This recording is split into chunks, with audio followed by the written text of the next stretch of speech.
Ole chibe ule Nicholas fan na YouTube pa kalul le tai tu na hianin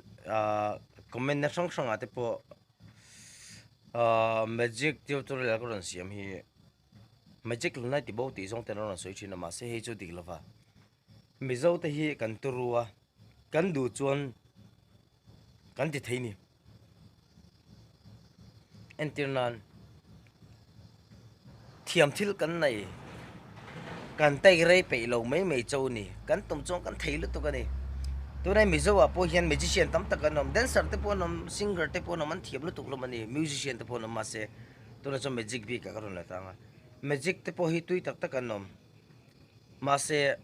magic tutorial karon siam a tutorial karon siam hian in tam tak comment na ka dong chin ta chuan ya ron soi chin da na chuan in magic lu nai ti bo te po ron ti chin ma se tu na hian in magic lu na ti bo zong in karon tutorial karon siam lova ma se magic thiam du le atui mi tan bulan tran theina le magic konga magic lampang konga an kal chho thina tur tan kong karon hon pui ni ka hon sak ne no karon hon pui ni tang karon lak pui ta ni chu chumi lo she them sak turin ka du chawa professional magic te le red magic te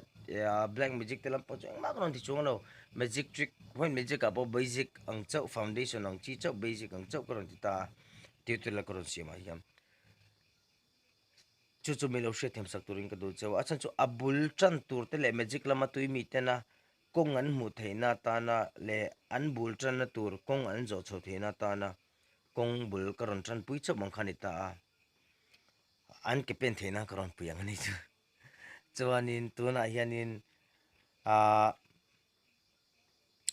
in first comment atanga 10th comment thleng hi comment ka don atanga mase comment pa ngai ni lawin magic ka tuimi tak tak tan comment hemi ka YouTube video tu na karon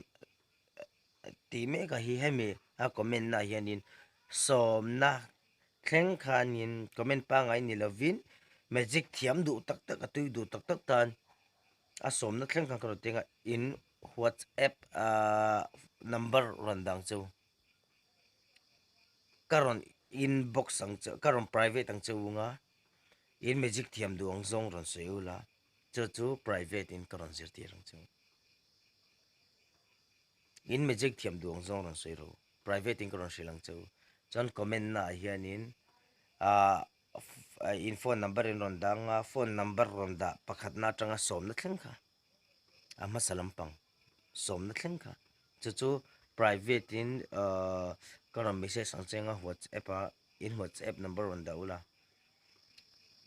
chanin induang karon private ron chu khani indu agin ron swing magic thiam du